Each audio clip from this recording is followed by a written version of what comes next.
Hey guys welcome to my channel my name is Girish Chakraborty और এই চ্যানেলে আমি প্রতিদিন ইংলিশ গ্রামার রিলেটেড নতুন নতুন ভিডিও পোস্ট করে থাকি।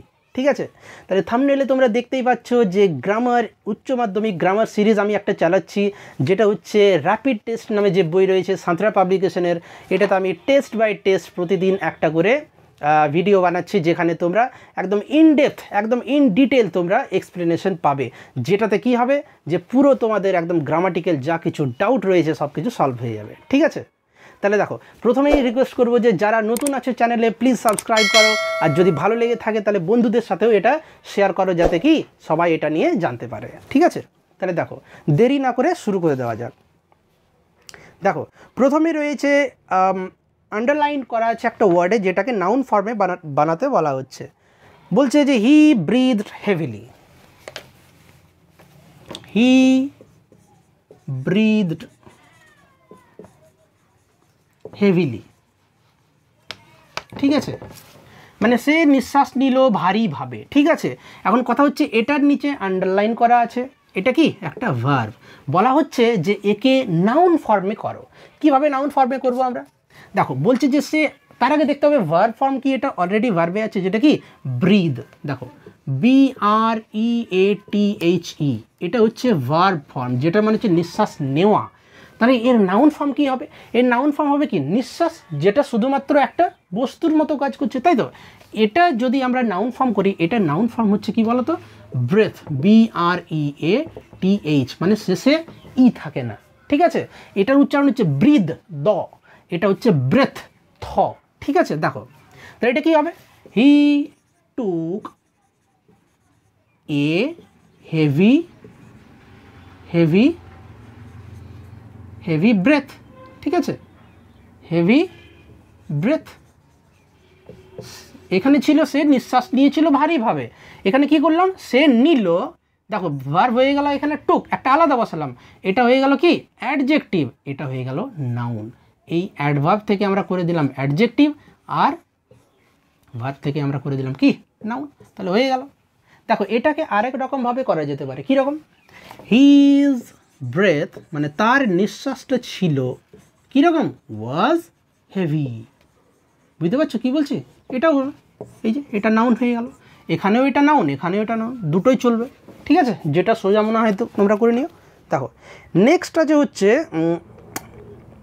একটা সেন্টেন্স দেওয়া আছে, যেটাকে বলা হচ্ছে কমপ্লেক্স সেন্টেন্সে তৈরি করতে, চেঞ্জ করতে বলা হচ্ছে।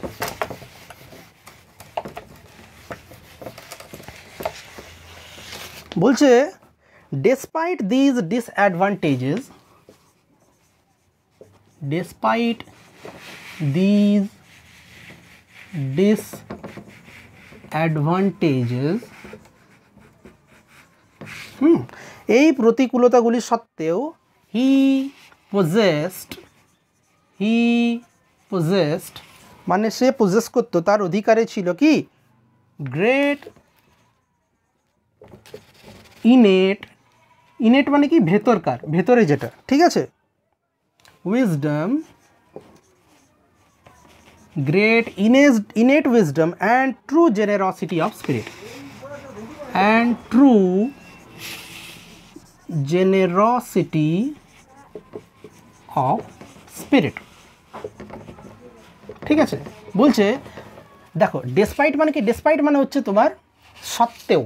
ঠিক আছে, এটার আরেকটা ওয়ার্ড হচ্ছে ইনস্পাইট অফ, যেটা অলরেডি তোমরা জানো, কিন্তু কেসটা হচ্ছে কি ইনস্পাইটের সাথে অফ থাকে, কিন্তু ডেসপাইটের সাথে অফ থাকে না। ঠিক আছে, দুটোর প্রাইস মানে একই, সেম মিনিং, শুধুমাত্র ডেসপাইটের সাথে অফ হয় না।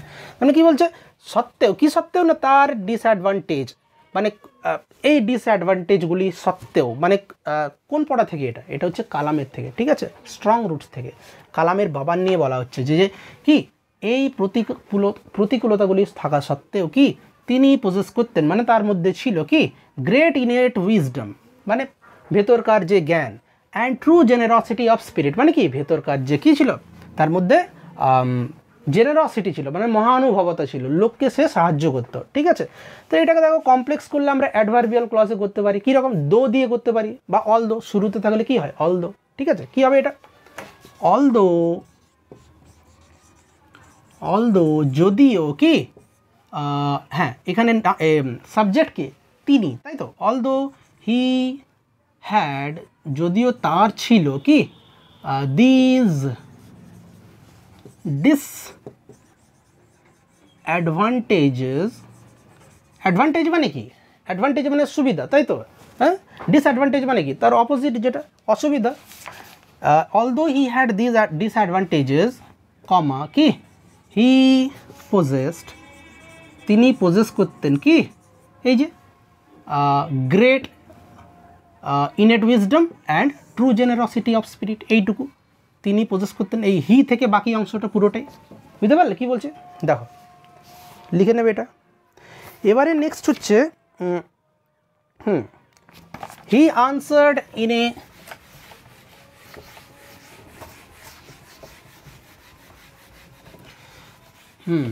কি বলছে, he answered in a low voice, he answered in a low voice, he answered in a low voice, ঠিক আছে। মানে সে আনসার করলো, উত্তর দিল খুব লো ভয়েস, মানে কি নিচু স্বরে আর কি।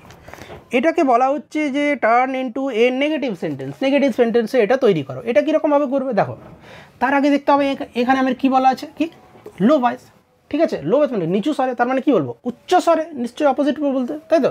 দেখো কী হচ্ছে যে he answered in a low voice, এটাকে আমরা বলবো কি যে হি ডিডন্ট বা ডিড নট, যেটা বলবে ডিড নট আনসার, মানে সে আনসার করলো না। দেখো নেগেটিভ হয়ে গেল, তাই তো। কিন্তু কথা হচ্ছে একে তো আমাকে চেঞ্জ করতে হবে, তাই তো। হি ডিড নট আনসার কি ইন এ লাউড ভয়েস বলবো না আমরা, ওটা চেঞ্জ হয়ে যাবে। এটাকে আমরা এই রকম বলতে পারি, he did not answer allowed, বুঝতে পারলে কি বলছি। অ্যালাউড মানে হচ্ছে জোরে নয়।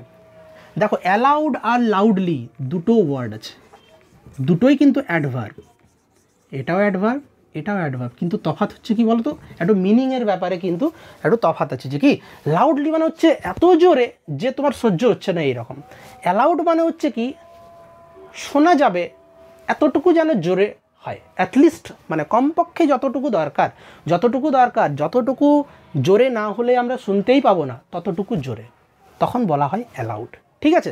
তাহলে কি হবে, he did not answer allowed, বুঝতে পারছো কী বলছি, এই হচ্ছে কেস। আবার এরকমও বলতে পারো, দেখো আরেক রকমভাবে করা যায় এটা, যে his answer was not loud enough. এবারে তোমরা বলবে যে এখানে লাউড কেন বলছি, এই যে তার সঙ্গে ইনাফ কথাটা বলা আছে, মানে যথেষ্ট পরিমাণে লাউড ছিল না, তাহলে দুটোই হবে, ঠিক আছে। এই হচ্ছে case.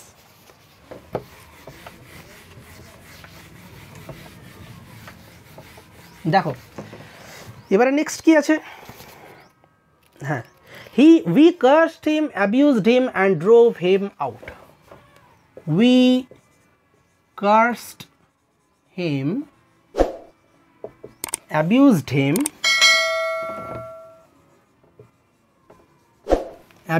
him and drove him out. Drive out মানে কি, ড্রাইভ আউট মানে হচ্ছে তাড়িয়ে দেওয়া, সেটারই পাস্ট টেন্স করা হয়েছে ড্রোভ হিম আউট। আমরা তাকে কার্স করলাম, কার্স করা মানে কি অভিশাপ দেওয়া, খারাপ খারাপ কথা বলা। অ্যাবিউজ করা মানেও গালমন্দ করা, তাহলে আমরা তাকে অভিশাপ দিলাম, গালমন্দ করলাম, ঠিক আছে। অ্যান্ড ড্রোভ হিম আউট, এবং তাকে তাড়িয়ে দিলাম। বলা হচ্ছে এটাকে change the voice, voice change করো। ভয়েস চেঞ্জ করলে কি করতে হবে, প্রথমে আমাকে কী বার করতে হয়, ভার্ব, তারপরে কি অবজেক্ট, তারপরে কি সাবজেক্ট, তাই তো। এখানে ভার্ব কি কার্স, দেখো এখানে কিন্তু একটা ভার্ব নেই, দুটো তিনটে আছে, দেখতে পাচ্ছ। তাহলে কি হবে, তার আগে কি দেখবো, কোন টেন্সে আছে, কোন টেন্সে আছে, পাস্ট টেন্সে আছে, বুঝতে পারছো কি বলছে। তাহলে আর অবজেক্ট কি, অবজেক্ট হচ্ছে হিম, তাকে। আমরা অবজেক্ট কীভাবে পাই, অবজেক্ট আমরা ভার্বকে কি এবং কাকে, ঠিক আছে, এই দুটো কোশ্চেন করলে আমরা কিন্তু পেয়ে যাই কি।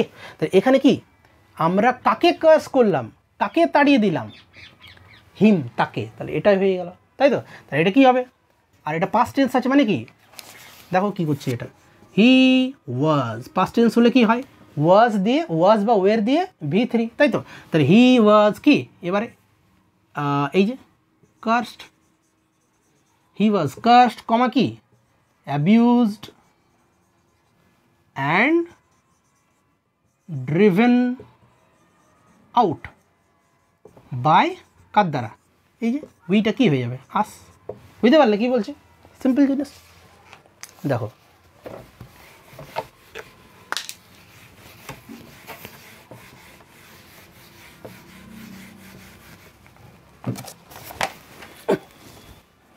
দেখো এবারে কি আছে, there was some confusion in the doorway, there was some confusion in the doorway, কোন পড়া থেকে, এটা হচ্ছে দ্য আইজ হ্যাবিট, তাই তো বলছে একটা কনফিউশন সৃষ্টি হলো কোথায়, ইন দ্য ডোরওয়ে, দরজায়, তাই তো। তাহলে বলা হচ্ছে যে এটাকে split into two simple sentences. দেখো এটা কিন্তু অলরেডি হ্যাঁ এটাকে তোমাকে করতে হবে কি, দুটো সিম্পল সেন্টেন্সে তৈরি করতে হবে, তাই তো। দেখো স্প্লিট, এটা কি করবো আমি এইভাবে করবো, দেয়ার ওয়াজ হ্যাঁ দেয়ার ওয়াজ সামথিং, কিছু একটা ছিল কোথায়, there was something in the doorway, কিছু একটা ছিল ডোরওয়েতে, তাই তো। এবারে কি, ইট ক্রিয়েটেড কনফিউশন, বুঝতে পারলে কি বলছে, এই হচ্ছে কেস। এটাও দেখো অলরেডি কিন্তু একটা তোমার সিম্পল সেন্টেন্সই ছিল আগেরটা, দেখো এখানে একটাই ফাইনাইট ভার্ব ছিল, কিন্তু কি এখানে বলা হচ্ছে যে দুটো সিম্পল সেন্টেন্সে বিভক্ত করো। দুটো সিম্পল সেন্টেন্স মানে কি, একটা সিম্পল সেন্টেন্সে একটাই কি থাকে, ফাইনাইট ভার্ব থাকে। দেখো এটা হচ্ছে একটা সেন্টেন্স যেটাতে একটা ফাইনাইট ভার্ব আছে, এটা আরেকটা সেন্টেন্স যেটাতে আরেকটা ফাইনাইট ভার্ব আছে, তার মানে কি দুটো আলাদা আলাদা সিম্পল সেন্টেন্স তৈরি হয়ে গেল, ঠিক আছে।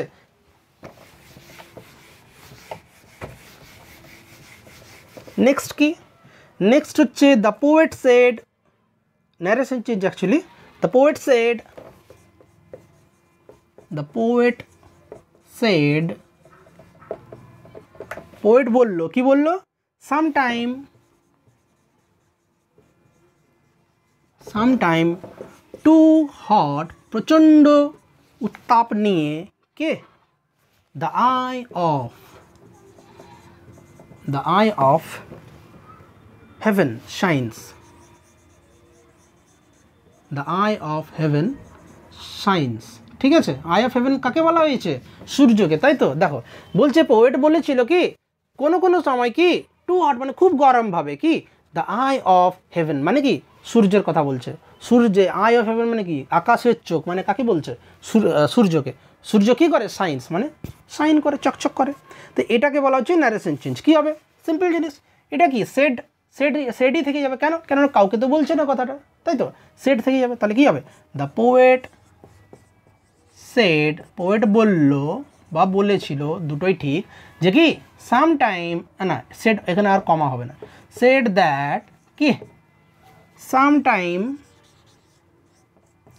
সামটাইম কোনো কোনো সময়, কে দেখো সাবজেক্ট কে এখানে, এই যে দ্য আই অফ হেভেন, বুঝতে পারছো কি বলছি, দ্য আই অফ, এটা নয় এটা তো ভার্ব হয়ে গেল, the eye of heaven, the eye of heaven কী করে, এবারে সাইন্স আছে, প্রেজেন্ট টেন্স আছে, নিয়ম অনুসারে কি হয়, প্রেজেন্ট টেন্স হয়ে গেলে কি হয়, এটা রিপোর্টিং ভার্ব পাস্টে আছে, এটা প্রেজেন্টে আছে, তাহলে এটা কি হয়ে যাওয়া উচিত ছিল, এটা পাস্ট হয়ে যাওয়া, কিন্তু কি যেহেতু এটা চিরন্তন সত্য, তাই তো, হ্যাঁ ইউনিভার্সাল ট্রুথ, তার জন্য এটা কি হয়ে গেল, এটা এই প্রেজেন্ট টেন্সে এটা থাকবে, যে কি the eye of heaven shines, কেমনভাবে, টু হট,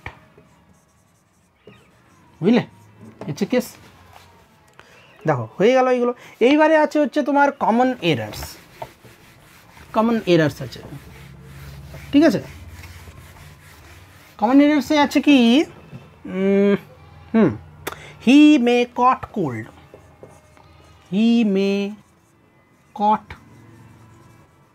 কোল্ড, এটা বলা হচ্ছে কটের নিচে দেওয়া আছে, আন্ডারলাইন করা আছে, বলা হচ্ছে কি হবে এটা, ক্যাচ, নাকি বি কট, বি কট নাকি অট। দেখো মে হচ্ছে তোমার একটা মানে এটা মানে কি তার ঠান্ডা লেগে যেতে পারে, সে ঠান্ডা ক্যাচ করতে পারে। অ্যাকচুয়ালি কি এখানে এটা হচ্ছে অক্সিলিয়ারি ভার্ব, তাই তো, মডাল অক্সিলিয়ারি। দেখো প্রথম কথা হচ্ছে অটো একটা অক্সিলিয়ারি মানে মডাল অক্সিলিয়ারি, এটাও মডাল অক্সিলিয়ারি, দুটো পরপর তো মডাল অক্সিলিয়ারি হবে না, বুঝতে পারছো কি বলছে। এবারে কি বি কট হবে না, হি মে বি কট, তাকে ধরা হতে পারে, তাহলে তো বাই দিতে হতো, তাই তো, তাহলে সেটাও তো নেই। অ্যাকচুয়ালি হবে কি ক্যাচ, সে ক্যাচ করতে পারে, বুঝতে পারছো কি বলছি। মে মানে কি সম্ভবত, তাই তো, সে সম্ভবত কি করবে, ক্যাচ করবে কি কোল্ড মানে ঠান্ডা, তার মানে তার ঠান্ডা লেগে যেতে পারে, বুঝতে পারছো কি হবে। তাহলে এটা কি হবে, হি মে ক্যাচ কোল্ড, এ হয়ে গেল। তাহলে আশা করি তোমরা বুঝতে পেরেছো, এই টেস্টটা হয়ে গেল। যদি ভালো লাগে ভিডিওটা প্লিজ তোমরা শেয়ার করো, সাবস্ক্রাইব অবশ্যই করবে। আর আমি নেক্সট ভিডিওটা নিয়ে আসবো, নেক্সট দেখি সময় পেলেই পরেরটা বানাবো, ঠিক আছে। যাই হোক তাহলে আজকের জন্য এতটাই থাক, নেক্সট দিন দেখা হচ্ছে পরের ভিডিওতে, ঠিক আছে। যাই হোক, থ্যাংক ইউ।